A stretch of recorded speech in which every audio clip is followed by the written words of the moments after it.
Sofia Coppola is here. Her 1999 feature film, The Virgin Suicides, established her as a director to watch. Her latest is Lost in Translation.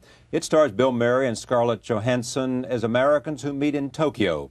Here is the trailer for the film. You are and what you want, the less you let things upset you.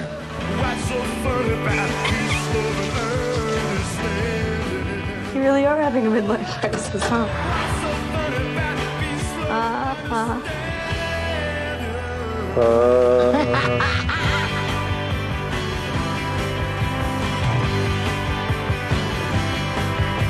I am pleased to welcome Sofia Coppola to this table for the first time. Welcome. I got to read this because it just sort of says everything. I mean, this director is getting an extraordinary amount of attention. This is the cover of New York Times Magazine, a very good piece of which there's a lot of interesting stuff in, by Lynn Hirschberg. She was the dilettante daughter of a Hollywood legend. Whoever thought she would become one of America's most promising directors? Here is why they are saying that. There's a great deal of excitement, I'm reading this now, in the independent film community and also in Hollywood, with talk that Bill Murray's performance should earn him an Academy Award nomination. Lost in Translation is no ordinary American film or typical independent film, with its subtleties of character, its strange, luminous pictorial beauty, especially in its distillation of Tokyo, its literary attention to telling detail, its unforced blending of comedy and sadness, and its dreamy intimacy. The film summons place and sustains mood, as few contemporary films do. It also hints in everything from the set to the soundtrack at a finely tuned sensibility, a hollow, here-there globalism. Not bad. Congratulations. Thank you. Yeah. And you say you would not have made this movie, right? In this article you said that, without Bill Murray. No Bill Murray, no movie. That's true. I just didn't have any, I had to do it with him. I just knew he was the perfect person for this. Why?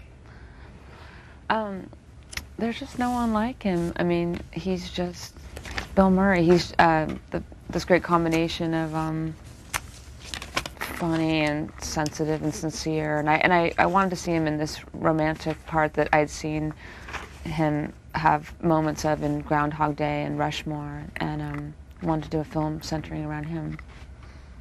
And this says something about you. It was not an easy sell. In a great kind of notion, he said that you had to cast a long line, suggesting that he was a fish that was way out in the ocean to rein him in. It took a lot. Why was he so hesitant, let's say? I think he just he's elusive. He's not one of those people that checks in with his agents every day. He has his whole his life outside of his film business, his private life and family, and so he just doesn't stay in touch with all the business people. He's not looking for the next opportunity. He's living his life. Exactly. So and which is unusual in the film business when people are really pursuing a career, which is not. So I spent months stalking him, and luckily, Wes Anderson was nice to me, and Mitch Glazer, my friend, who's a friend of his, put in a good word for me. I sent letters, and but then eventually, when he responded, he was very nice about it. Well, you had dinner with him, and yes, I mean, you did everything. You left telephone messages. I mean, they are saying, and the reason I'm asking this, it is said now, as so much copies about you, that once you set your mind to do something. Yeah, I think as a director, you have to persevere and have that kind of persistence, and people have to say no to you 100 times, and you can't give up, and that's part of, I think, being a director. But it also makes it fun, too, when someone says no. It makes you, I'm going to get it. Then what is it about, and what is the attitude, I mean, the mindset? This magazine draws this thing, and it's sort of silly, but I mean, it shows all these people that are in your orbit. They include Kate Moss, it includes Anderson, Wes Anderson. It includes, obviously, your Spike. It includes a range of people that are almost like extensions of they're friends, but extensions of some kind of loose-knit family. Well, I think, most people in film business, you like to work with the same people that you work well with, and I like to work with my friends because you spend so much time working that, my music supervisor is a friend of mine, Brian Reitzel, and I love working with him. We have things in common. I just done a video with Kate Moss for the White Stripes, so that's why she's in the web. They pictured there, but you, this video, what was she doing in the video? She was doing a pole dance. And how was it to get Kate Moss to do a pole dance?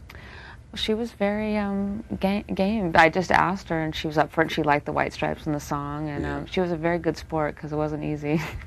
Who else did you cast in Lost Temptation? In Lost in Translation, Lost in Translation. Bill Murray and Scarlett Johansson. Why her? She's had, very young. Yes, I remember seeing her in a movie called Manny and Lo when she was maybe 9 years old, or as a kid, and I always was taken with her quality and her deep voice and her kind of dryness. And so I met with her when I was working on this, and thought she would be an interesting interesting match with Bill Murray. Why would she be an interesting match with Bill Murray? I don't know. Are these sort of instinctive things you know or don't know, but you can't explain? Yeah, I mean, I just liked her quality, and there was something that I related to in her quality, and thought, thought she would be a good counterpoint to this kind of lost girl. What's this film about?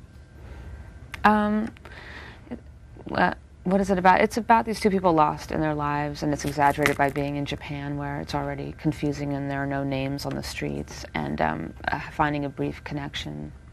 To me, it's just about those moments in life that are fleeting, but the impression stays with you. It is said that that's what you like to make movies about, small moments, encounters that change your life. I like the small details that seem epic at the time, but, it can just be a very subtle thing. I like those moments. So. I mean, this is obviously an independent film. Some might say it's a small film. Only cost you, what, $4 million to make? We did it, very low budget. 27 days of shooting, I think I read somewhere. You can do that because you're disciplined. Well, it was kind of the only way to make this, so you just have to figure out how to do it in those limitations, but it also gave us a creative control when you keep the budget that small. Why Tokyo? You wrote the script, so you created Tokyo. Yeah, I spent time there in my 20s, and it always made a great impression on me. There's nowhere like it that I've ever been to, and it's so strange and exciting, and I always wanted to do a film there. There was, in fact, a time in your life after Godfather 3, say, that performance in Godfather 3, in which you created a company called, what's the company called? Oh, MilkFed. MilkFed. And it's huge It does very well in Japan. And there's even a store or something there. We have a store. And it was that, you traveled to Japan because of that, or? Yeah, well, a friend of mine had a clothing company that she asked me to come help her do a fashion show there. And then when I was there, I met the company. They asked if I wanted to do a little line. And so my friend Stephanie and I thought, we'll try this. And it was fun to start our own company. It started out just T-shirts and very simple. And it still does very well there. So it gives us an excuse to go to Japan every year. So your movies don't have to make money because you get all this money from this clothing company. Well, I make my living from that, so I have the freedom to... You make your living from the clothing companies? Yeah, so I have the freedom to not make money from film business. So you can make choices completely creatively. What about Japan so intrigues you? You just click with certain places, and to me, I met a lot of interesting, creative people there that got me into different music and photography, and it feels like a very exciting, modern city, and they're so into style, and the people I met. Compact. Yeah, and it's just like, and the extremes of so modern, and then an ancient temple next to this neon craziness. But it's really like being on another planet. So. And the other thing that's remarkable, we were talking about before, Japan has gone through such extraordinary. I mean, everybody was saying in the 70s and early 80s that Japan was the model of the future, and then they have been struggling over the last 10 years, even at the expense of serious blow to their self-esteem. And changes in the culture, I'm told, in terms of the relationship of women and to the society and lots of those kinds of things. Yeah, no, it seems like it's going through lots of changes, and there's an excitement in that, I think. Take a look at this. This is a scene in which Bill Murray, this just shows you a lot about this movie. Bill Murray is being photographed for a Suntory whiskey ad. Here it is. This is why he goes to Japan. You know Shinatora? Old Blue Eyes. Yeah. It's good, yeah. That's more of Dino. That's Dino. Yeah. Okay. Joey Bishop, would you like? Yes, just change here.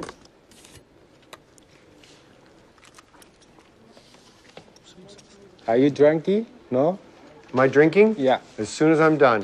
You do an interesting thing with actors, which is you give them, and certainly in this, you gave him an opportunity to add his own lines.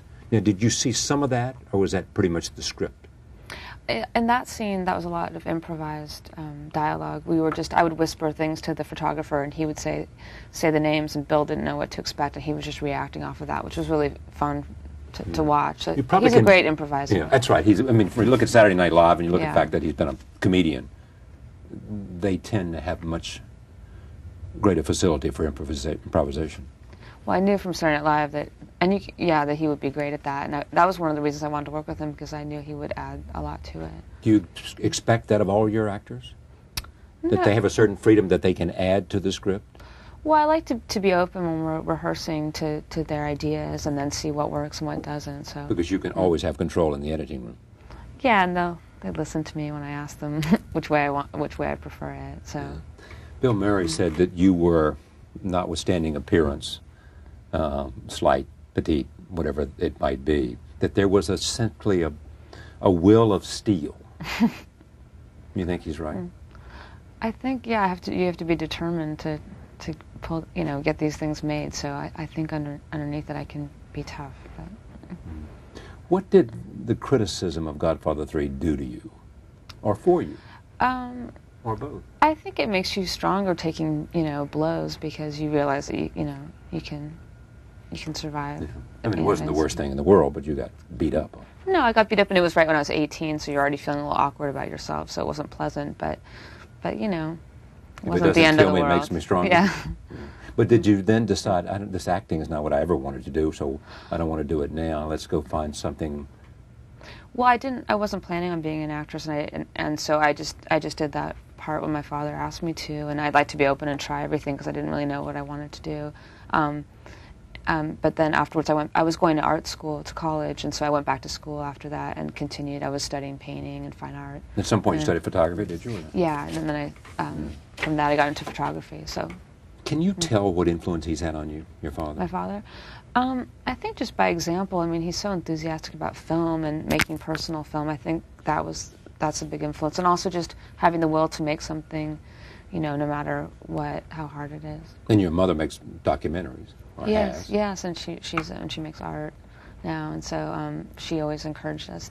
Take a look at this. This is another scene. I want to get 3 scenes in here. This is when there's an unexpected visitor in his hotel room, and then in a third scene we'll see Charlotte.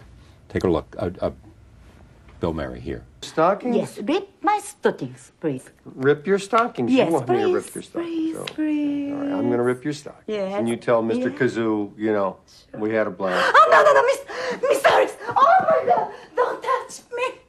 Mr. Bob Harris. Don't touch me. Just rip my stocking. Oh, no, Mr. Harris. Oh, no. What is going on? You love this scene because... It's just fun to put Bill Murray in these situations and watch his reactions. So. But you had no idea what was going to happen, or no? It was. You know what she was going to do because that was scripted, yeah. But there's just something funny about putting him in these kind of torture situations and watching him. And did he like it? I don't know. I think he was amused, but sometimes maybe not as much. But sometimes not as much. Give me an example where he just said, "No, Sophia, no." No, he was almost the way he's looking to the woman who wants him to rip her lip. Yeah. No, it never got to that point. He was really a good sport. He was game for the whole thing, because we were running all over Tokyo, and there wasn't a lot of downtime, and it was not luxurious, and he was really gung-ho. All right, here, this is one scene in which we finally see the two of them together. Roll tape, here it is. I know. When did you do this? I did it the other day. It hurts, Didn't you feel any pain? Yeah, it really hurt. It was... That toe is almost dead. I think I got to take you to a doctor. You can't just put that back in the shoe. No, you don't think so? Well, you either go to a doctor or you leave it here. He's smiling. You like that idea? When you set out to make this, you had an idea about what you wanted to do. You did exactly what you wanted to do. When you look at this film now, it's the film you intended to make. It is. When I see it, I feel like we really made the movie that I set out to make. And what journey would you like for the audience to go on? What experience to have, other than to come out of the theater and say? Well, I mean, I think it's different for everyone, but I hope that it, takes you away for 2 hours. Clearly, to Tokyo. that's the purpose of entertainment in part. Yeah, and then also, I mean, I hope... Engage you for 2 hours and you forget who you are and where you were. Yeah, and it's like going to Tokyo for 2 hours. And then, I mean, for me, watching Bill Murray is such a delight. And but when people tell me afterwards that they've had, you know, an emotional experience, or they tell me, oh, I've had something like that, that's my life, you know, that's a great, you know, for me that's great if people can relate to it. And I feel like a lot of people have had these kind of brief encounters or moments in life that that aren't part of your real life. When did you know you want to, I mean, you obviously, you wrote this. When did you know that this is what I want to make a movie about? This idea of a brief encounter that has consequences. I mean, I set out to make a kind of an intimate story between these two characters in Tokyo, and I wanted. You started with characters, or did it start with? I started with Tokyo. Tokyo. Yeah, it started with the idea of Tokyo. I wanted to shoot there, and also just my friend there was singing "God Save the Queen" and karaoke in Tokyo, and just the kind of combination of different cultures and Americans being there. And then within that, I wanted to do an intimate story between these two characters, and something romantic that is about a brief moment that you can meet someone and spend 2 days with them, and that can be just as important as someone you've known for years. Do you share with the actors, you know, the whole idea of, I'm not sure how movies are made these days, but the idea of watching a work in progress so that they want to watch what used to be called rushes, if they want to see it in progress, their own performance, they can? Yeah. Or do you want to keep that contained within your own sense? We didn't really watch the dailies very much. Bill came one time, but I think Scarlett didn't want to see them because I think it interrupted her work, maybe. Or, but I was happy to have Bill come one time just to see what the film looked like, because I was excited with the cinematography. I thought we had this kind of really rough crew, but I thought the photography looked really beautiful. So. Rough crew meaning? I mean, our shoot wasn't, you know, it was just very run and gun and not, you know, traditional. So the fact that the result I thought looked nice was something I wanted to encourage the cast. Can you say about this movie that it's more about the characters than it is the narrative? That yeah, and also I think we're engaged by them, and where it goes is not necessarily what carries us forward. Yeah, it's definitely not plot driven. It's the characters, and I think just the atmosphere and the mood of it, kind of sustaining that. At what point did you show it to your father? I showed him when we had a rough cut, an early cut. I showed it to him. I like to show him an early cut because he has good notes or advice. He gives good advice. And what did he say? He's just really great at thinking. When you're editing, you have to think about shuffling the pieces in a way that you didn't intend to when you wrote the script. So, you know, he always stressed how to make the first act really clear, make sure the audience is clear right from what's going, and so I kept that in mind, and you know, just the idea that you can shuffle things around is helpful to hear. What's interesting is that this is a movie about a man, essentially. I mean, there's a woman who's going through something, but the central character is a actor in a kind of midlife crisis who's finding himself, and this encounter, you know, helps to inform him. Yeah, so you're writing a man's narrative. Yeah, it was mostly he's the main character, and then, of course, her character. I enjoyed writing his character because, you know, it was fun to be in the mind of a character that's so different than my reality, and, you know, what I could imagine that to be like. And it's also, you know, funny to me to imagine what Bill Murray would do in certain situations. How much of you is in this? There's a lot of me in it. There's a lot of my personality and what I like and my experiences and what It's I've overheard. all about that. Yeah, I mean, even in choice of Tokyo. Yeah, and even the locations. That hotel is a hotel that I always stay at. Otherwise, they wouldn't have let you shoot there, probably. I think so. But in what other way is this a reflection of you and who you are and what you're about and your sensitivities? I think in the way the idea of the romantic aspect of it, what I think is romantic, and what do you think is romantic? And that I'm a romantic, and when I was talking to Bill Murray, and he sees himself as a romantic, and I think that's what we put into the movie. But I don't know, it's kind of like I think in some ways more like an older romance from, you know, I liked Humphrey Bogart and Lauren Bacall. In some of the movies of the 40s and 50s. Yeah, it has a kind of innocent romantic feeling that I think is in there, but I don't know what it says about me, but it's, you know, a combination. No, I mean, it reflects. I mean, yeah, it's what I think is funny and what I think is beautiful. And colors and And the And music, yeah, you and the know, mood. the music is from where? There's a group in... There's a band, Kevin Shields, who wrote in a band called My Bloody Valentine. He wrote some original music, and then Brian Reitzel picked source music, so it was a combination of things. You do a lot of things. You make movies, you have this business, you have this whole collection of friends, and people who write about you say you're at the center of it. I mean, there is some, if this is a wheel, you're there at the center, and there's a certain calmness about you, and almost a certain quiet about you. When you read that, does it ring true?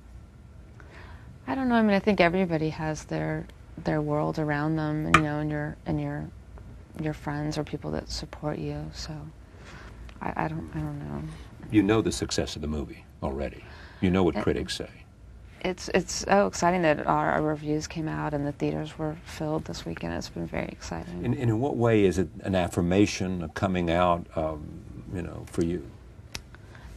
It's just exciting because I'm proud of the film. I do feel like we made something that we set out to make, and I really, it's things that I love, and it's personal to me. So I'm surprised that, you know, there's something private. It's always surprising that people connect to it that you have, you know, maybe don't have other things in common with. So it's exciting.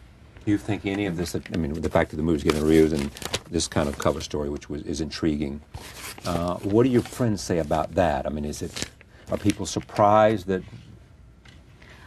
My friends are really happy for me that, you know, and especially like, you know, there aren't that many female, I mean there are, but, you know, another girl It is the doing emergence things. of, as they said here, America's most promising directors. Well, I don't know about that, but I'm happy that, you know, that people are going to see the movie. And Do you know what you're going to do next?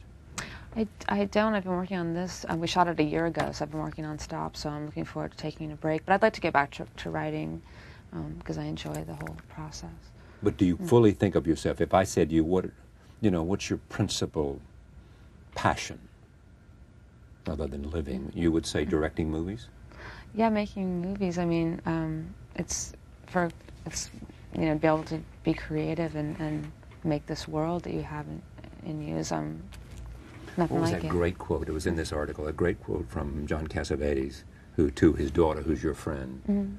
And it's just a wonderful quote. Said, do one creative thing every day. Oh yeah, I think that's a good rule to live by. Yeah. And you and Spike, does he influence you in terms of your creative instincts? I think we Or work vice versa? no, I think we work so differently. Our approach and our style is very different. But he always made a point of, you know, surrounding yourself with a great crew. And I met my KK, the production designer, through Spike. So in that way, from some of the people he works with. But I think we both approach our work really differently. The family is close. I mean, your dad seems to be, to read about stories about your dad, when you were growing up, you were going from one movie location to another. You were in the Philippines. You were everywhere, wherever he was making a movie. Yeah, Because he thought the cultural impact of that would be more important than whatever you might be learning in school at that time. Yeah, he always took us on location, and it was always, you know, an adventure. I love going on location. I ended up going to school in all kinds of places, and I'm not a good mathematician, but because of it. But it was really, you know, I had a lot of interesting experiences. When did you know, not just about this movie, that what you really wanted to do was make movies? I wasn't sure, and after college, I tried all these different things and was having angst about it. And then Angst that you couldn't make up your mind, or that you hadn't found what fit? That I wasn't great at anything. That I can kind of be okay at certain things, and I had a lot of interest, but I didn't find something that really fit or something. And then when I did a short film, I felt like it was really a combination of all these things that I loved, and I found it really fulfilling. All the things you love, meaning music and video Design and design and clothes and costumes and relationships and stories. Yeah, it was all these things, and you get to work with the experts in each area, so you don't have to be an expert on photography or design. I don't have to go to architecture school, and I get to work with all these experts and just explain how I want to do it, and they help me do all the technical part. Do you think that as you make the next film that you will move with the same kind of crew that's, you know, not unlike some other very interesting directors, Woody Allen and others, who essentially work with the same people? Yeah, now a kind of ensemble of talented, technical, and behind-the-scenes people. Yeah, I enjoy working with the people I've worked with so far, and it's nice to continue the relationship.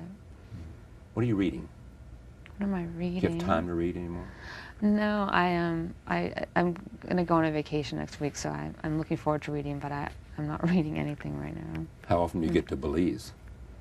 Oh, I get to go, you know, once or twice a year. I love going there. My parents are down there now at their place, Turtle Inn. Just fixing reading it up. and, yeah. They're fixing it up. The hotel and Yeah, all that's around the hotel? Yeah. Los Angeles is home. And I have a place in New York as well.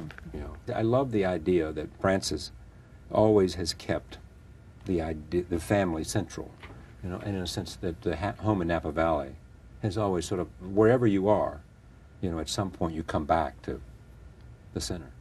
No, I'm so glad that my parents still live there. You know, I grew up off and on when we were on location in Napa, so it's nice to go home now for Thanksgiving or whatever and, you know, see the town where I went to high school. And it's so beautiful there, so I'm glad they have a good winery. It's amazing, exactly. It's nice to have a family makes winery. his own wine, yes. The movie is called Lost in Translation. Sofia Coppola, thank you. Thank you. Pleasure. We'll be right back. Stay with us. Yeah. And you say you would not have made this movie, right? In this article you said that, without Bill Murray. No Bill Murray, no movie. That's true. I just didn't have any, I had to do it with him. I just knew he was the perfect person for this. Why? There's just no one like him. I mean, he's just Bill Murray. He's this great combination of funny and sensitive and sincere. And I wanted to see him in this romantic part that I'd seen him have moments of in Groundhog Day and Rushmore, and wanted to do a film centering around him. And this says something about you. It was not an easy sell. In a great kind of notion, he said that you had to cast a long line suggesting that he was a fish that was witness. It is said now, as so much copies about you, that once you set your mind to do something. Yeah, I think as a director, you have to persevere and have that kind of persistence, and people have to say no to you 100 times, and you can't give up, and that's part of, I think, being a director. But it also makes it fun, too, when someone says no. It makes you, I'm going to get it. So what is it about, and what is the attitude, I mean, the mindset? This magazine draws this thing, and it's sort of silly, but I mean, it shows all these people that are in your orbit. They include Kate Moss. It includes Anderson, Wes Anderson. It includes, obviously, your Spike. It includes a range of people that are almost like extensions of their friends, but Sofia Coppola is here. Her 1999 feature film, The Virgin Suicides, established her as a director to watch. Her latest is Lost in Translation. It stars Bill Murray and Scarlett Johansson as Americans who meet in Tokyo. Here is the trailer for the film. You are and what you want, the less you let things upset you.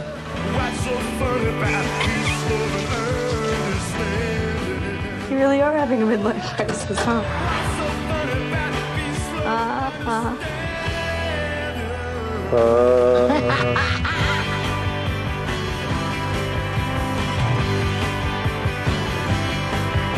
I am pleased to welcome Sofia Coppola to this table for the first time. Welcome.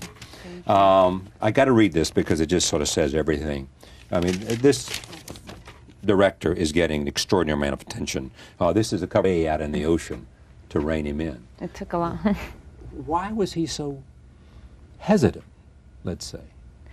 I think he just he's elusive. He's not one of those people that checks in with his agents every day. He has his life outside of his film business, his private life and family, and so he just doesn't stay in touch with all the business people. He's not looking for the next opportunity. He's living his life. Exactly. So, and which is unusual in the film business when people are really pursuing a career, which is not. So, I spent months stalking him, and luckily, Wes Anderson was nice to me, and Mitch Glazer, my friend, who's a friend of his, put in a good word for me. I sent letters, and but then eventually, when he responded, he was very nice about it. Well, you had dinner with him, and yes. I mean, you did everything. You left telephone messages. I mean, they are saying, and the reason I'm asking for New York Times Magazine, a very good piece of which there's a lot of interesting stuff in, by Lynn Hirschberg. She was the dilettante daughter of a Hollywood legend. Whoever thought she would become one of America's most promising directors? Here is why they are saying that. There's a great deal of excitement, I'm reading this now, in the independent film community and also in Hollywood, with talk that Bill Murray's performance should earn him an Academy Award nomination. Lost in Translation is no ordinary American film or typical independent film. With its subtleties of character, its strange, luminous pictorial beauty, especially in its distillation of Tokyo, its literary attention to telling detail, its unforced blending of comedy and sadness, and its dreamy intimacy, the film summons place and sustains mood, as few contemporary films do. It also hints in everything from the set to the soundtrack at a finely tuned sensibility, a hollow, here-there globalism. Not bad.